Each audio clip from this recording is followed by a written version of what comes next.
Thank you for tuning in to another episode of the Teen Gen Talks podcast, where the goal is to empower the youth of Glendale and connect youth to community resources, individuals, and organizations through interviews and discussions. I'm your host, Melissa. And I'm Desiree, and we had the pleasure of talking to Chad Lucas. Chad is a proud descendant of the historic African Nova Scotian community of Lukesville. He has worked as a newspaper reporter, communications advisor, freelance writer, part-time journalism instructor, and parenting columnist. Chad has written 2 different books titled Thanks a Lot Universe and Let the Monster Out, with the first story being named a Junior Library Guild Gold Standard Selection and the Best Middle Grade Book of 2021 by the School Library Journal, New York Public Library, and Canadian Children's Book Center. He also enjoys his cup of tea along with basketball. We hope you enjoy the interview. Thank you, Chad, for taking the time out of your day to talk with us. We have a lot to discuss. All right, thanks for having me. Awesome. So to start off the interview, I want to ask you about your love for writing and storytelling. What specifically drew you to these 2 avenues? Sure. I was always a kid who read a lot, and I particularly loved an author named Gordon Corman. He's a Canadian writer. He's written a lot of middle grade fiction in particular. And and his books are very, very funny. So I read them a lot as a kid and would just get them out over and over from the library and laugh and laugh. But he was also someone who he published his first book when he was 14 years old. So when I was a kid, I thought, hey, if he could do it, maybe I can do it. So, it kind of got me into writing. Now it took me a lot longer than 14 to publish my first book, but that kind of sparked my love of writing as well. So, even from a young age, I was trying to do a lot of writing, whether short stories or little fiction or whatever it was. But yeah, really, really always enjoyed writing. So you have worked as a newspaper reporter, communications advisor, freelance writer, part-time journalism instructor, and parenting columnist. What did each of these professions teach you? Sure. Yeah. I mean, I guess by the time I got to high school, I realized, not everybody becomes a best-selling author before they're done high school. Like we're not all Gordon Corman. So, I started to think about what else could I do to make a living as a writer? And journalism was kind of the one that seemed the most sort of feasible to me at the time. So I went to journalism school here in Halifax. I live in Halifax, Nova Scotia, kind of east coast of Canada. And so I started working in a newspaper shortly after I graduated. Did a lot of sports writing, actually, which was really interesting, a lot of fun. I'm someone who really enjoys sports, particularly basketball. So it was fun to kind of get to combine those 2 interests. And that one taught me a lot about looking for stories, particularly when you're covering sports, right? Every game basically has the same outcome. Somebody wins, somebody loses. Mm-hmm. So I had to learn to look for what was interesting about that particular game or the event that I was covering. What was the angle that made it unique or interesting? So that really taught me to look for, the human interest story. Being a parenting columnist taught me a lot about, being relatable to an audience. I had to think for that one particularly, who's reading this column? It was very different than probably the audience that was reading my articles about basketball games. There's probably some overlap there, people like me who are both parents and basketball fans. But it was a different kind of audience. So that one taught me a lot about thinking about my audience and how to reach my audience and to write in a different kind of style than just covering a game. And then being a communications director now in the role that I'm in now, I'm often writing sort of things that other people might say, speeches and that kind of thing. So it teaches me to listen for voice and to kind of adjust my style to pick up how other people talk, and you sort of adjust for depending on who you're writing for. So all of those things have kind of helped me learn different skills as a writer for sure. And then of course fiction, it's its own world, but I draw in all these things that I've learned from journalism and from other styles of writing as well. And so how was that transition like for you going into the publishing world and becoming a published book author? It's different in a lot of ways in that publishing is a long game. It's not like a newspaper where you write an article and you send it to your editor and it's in print the next day. It's a much longer timeline for sure. You query, you send things out. I went the route where I found a literary agent. And then you go on submission to publishers. There's lots of back and forth in terms of edits and things like that. And it's a process that, beginning to end for a book takes a couple of years in some cases. So certainly learning, patience, learning to manage different projects at different times, because, by the time one book's coming out, you're working on your next book, or you could be in edits on another book. So you've got you're juggling multiple things at a time. So it's a different pace, I guess, is the biggest thing. And of course, the projects are longer too. Most articles or columns that I would write would be, maybe 1,000 words tops, and a book is, 60,000 words. So the scope, of course, is very different as well. So you have written 2 different books titled Thanks a Lot Universe and Let the Monsters Out. Can you tell us a little bit more about the inspirations behind the books? Sure. So my first book, Thanks a Lot Universe, it's sort of a realistic contemporary novel. It's about 2 boys, Brian and Ezra. They're both in the 7th grade. Brian's going through some really hard times with his family, and Ezra notices and wants to help, but he also has a crush on Brian, and he's not sure he wants to just admit that yet in the 7th grade. So this is one, it's certainly not autobiographical by any stretch, but it's one where I did draw on some of my own life experiences. I didn't go through anything quite as rough as Brian did, but I did have a period of just a lot of kind of upheaval when I was about Brian's age, and when I was 12, 13, where we moved quite a bit and things were just felt unstable for a while as a kid. And so I drew on some of those feelings for Brian. And then, I relate to Ezra as well, as somebody who, would have crushes on other guys in my class and wasn't sure what to do with that at the time. Growing up in the 90s, particularly, things were a bit different for me back then than they are today. So, drew on some of those feelings and experiences as well. Let the Monster Out is a very different book. It's more sort of speculative. It's got some spooky elements. It's about a boy named Bones Malone who moves to a small town. He's one of the only Black families in town. And then soon after he gets there, strange things start happening. His mom starts acting different.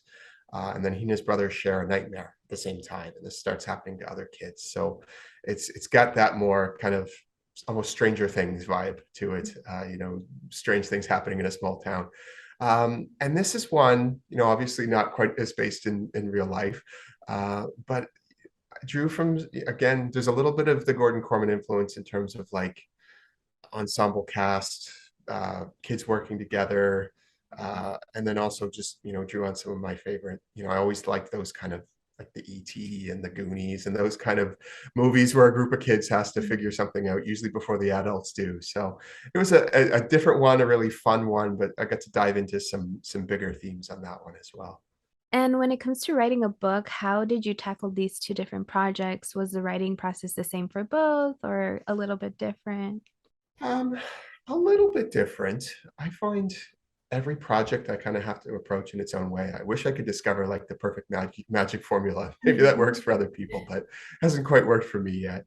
I will say they were both similar in that, they were both books where I started one way, and then so they both have kind of dual point of view. The first book, Thanks a Lot Universe, is alternating, like one chapter is Brian, one chapter is Ezra.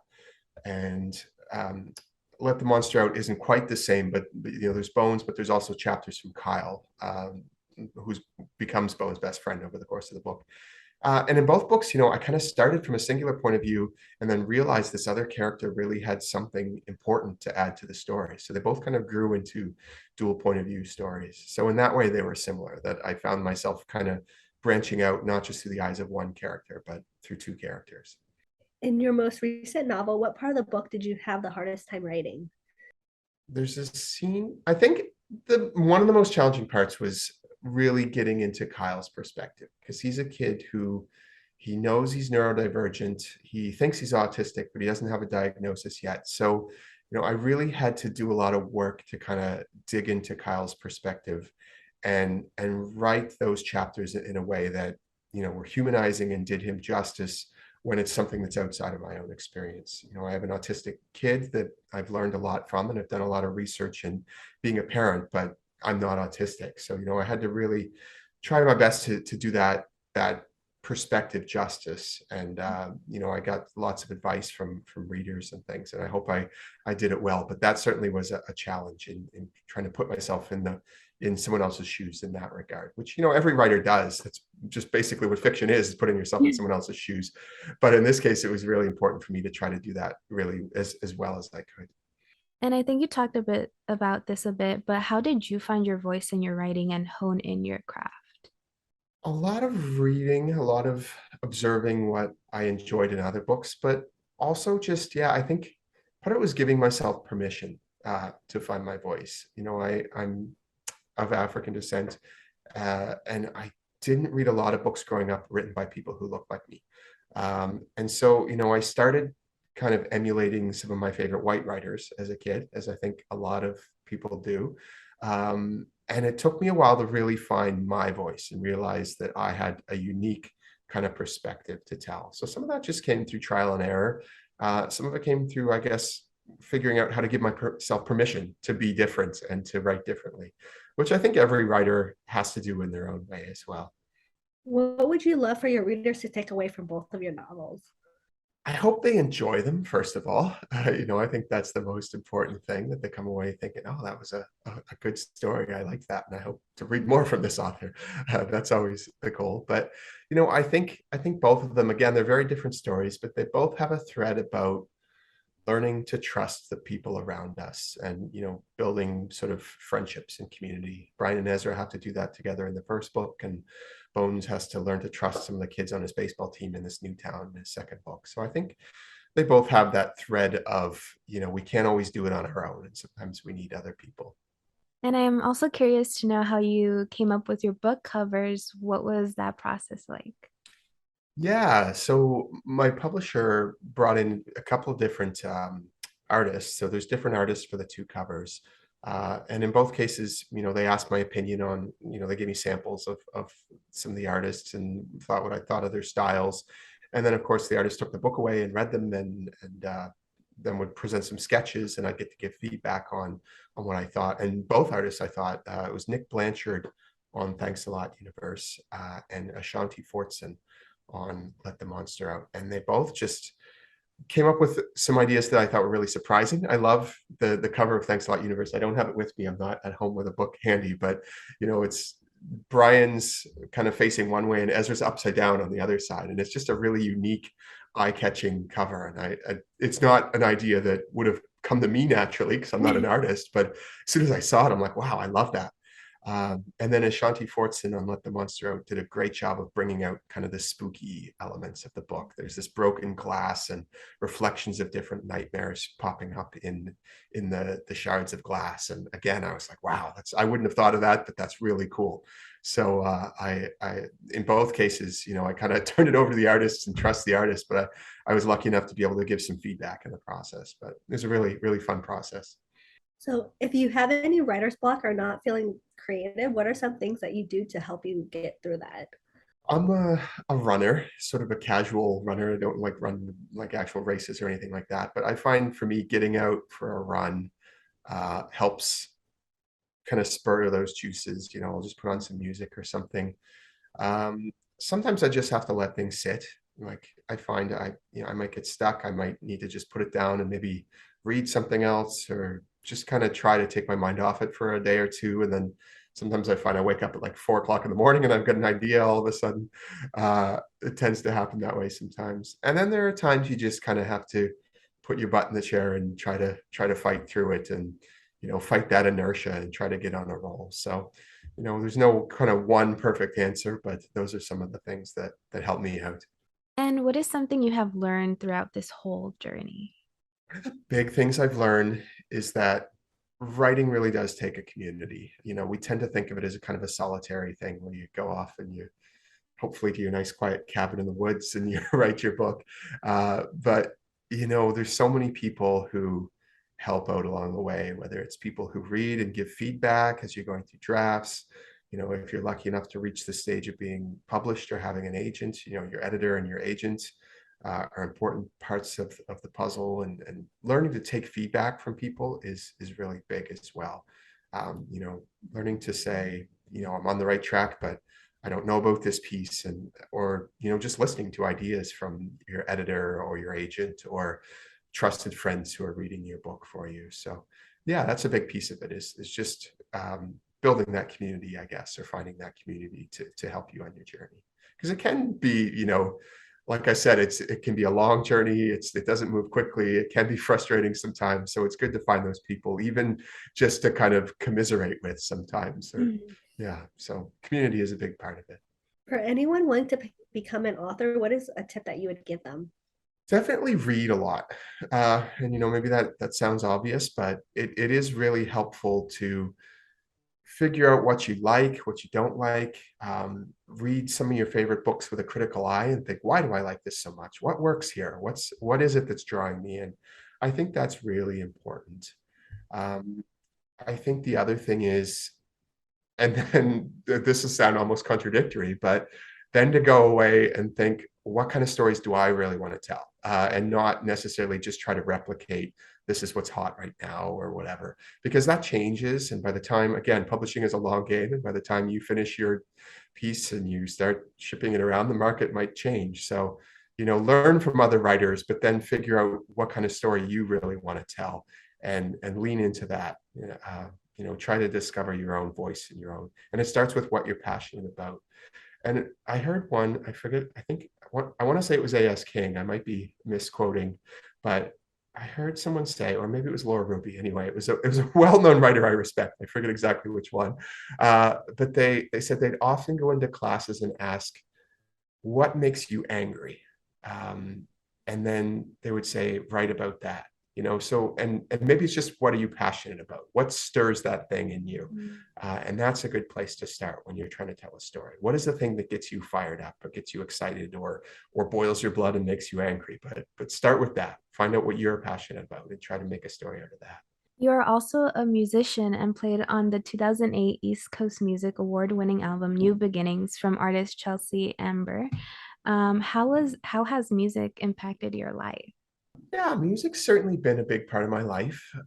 In ebbs and flows, it changes sometimes. I've played in different bands and things here and there, but again, it's one of those creative outlets for me. And that's another one too. Sometimes if I get stuck writing, I'll just go sit at the piano for a while. And it's, using different creative, I guess a different creative part of my brain. But music certainly has been important to me. It tends to show up, well, it showed up in my first book for sure, in the character of Ezra. But yeah, it's certainly something that's been another important outlet for me throughout my life. And I'm someone who tends to listen to music while I'm writing and draw inspiration from music as well, even as a writer. So to you, what does all of this mean? Being an author and being able to make an impact through your writing?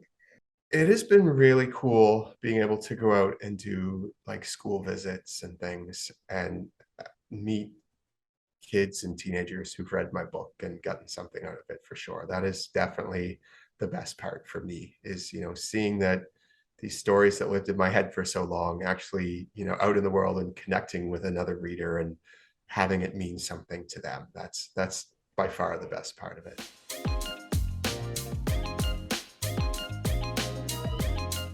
So before we end, we have some rapid fire questions to ask. The first question is, what is your favorite color? I would say blue. When are you the happiest? On the beach. Knowing what you know now, what advice would you give your 18-year-old self? Be yourself, which I know sounds cliche, but and don't be afraid. If you could have 3 people, dead or alive, for dinner, who would it be? Big fan of the writer Colson Whitehead. He would be one. I will say Malcolm X. And who would my third be? Ida B. Wells, who was a journalist, African American female journalist who was really influential. So yeah. What is a song that you have on repeat currently? Church Girls by Beyonce. Really like that one. Great. The whole album's great, but Church Girls is my current favorite. What do you want your legacy to be? Maybe that I helped spur a little bit of hope for people. What is a book that you have recently read or currently reading that you would recommend? I am right now reading with my 13-year-old Amari and the Great Game, which is a sequel to Amari and the Night Brothers by B.B. Alston. It's a series about a girl who discovers that she's a magician. It's got like supernatural boarding school kind of vibes. Really fun series. So yeah, really enjoying that. I highly recommend the Amari books. Thank you so much, Chad. We learned a lot about you. Thank you for taking your time out of your day to sit down with us and talk. Can you let everyone at home know about any upcoming projects and where they could connect with you? Sure. My website is chadlucaswrites.com. I'm on Twitter and Instagram at ChadGALucas. And my next project that I'm working on, I'm in sort of the editing stage now, is a sequel to my first book. So that's going to be called You Owe Me One Universe, and that's coming out in fall 2023. So keep your eyes out for that. Awesome. Well, once again, thank you so much. We really enjoyed this. Thank you so much. This was a lot of fun. Did you enjoy this episode? I'm sure you did. Don't forget to follow us on Instagram and Facebook at MyGlendaleLAC. And follow us on Spotify and Apple or anywhere where you get your podcast from at Teen Gen Talks, the podcast. Also, make sure to give us a like and subscribe to the YouTube channel, Glenville Library Arts and Culture, where we post the full episode videos every Friday at 4:30 p.m.